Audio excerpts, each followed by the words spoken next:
Makalipas ang 2 dekada ay muling nakatapak sa bakuran ng ABS-CBN ng kapuso actress na si Camille Prats matapos ang guesting niya sa It's Showtime.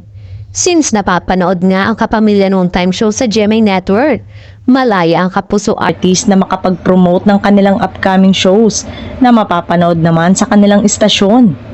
Kaya kasama ang kapuso actress din na si Katrina Halili ay muling nagbalik sa ABS-CBN. Si Princess Sara para i-promote ang bagong serye nilang Mami Dearest na gaganap siyang kontrabida. Kay Camille, kahit matagal na siyang kapuso ay matatawag pa rin niyang home ang pinagmulang network. Back in ABS-CBN, after 20 long years, literally a place I call home where so many beautiful memories were made. Mababasa sa caption niya. Mierda naman si Camille sa loob ng pasilyo ng ABS at muling pinuntahan ang dressing room noong kabilang pa siya sa mga sitcom at shows.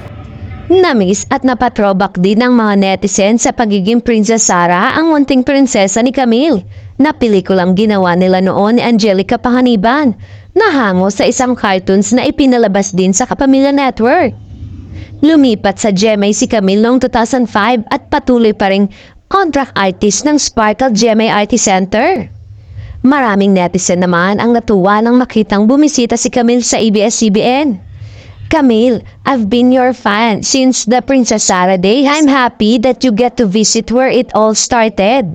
Sana daw ay makagawa muli ng proyekto ang aktres sa ABS-CBN.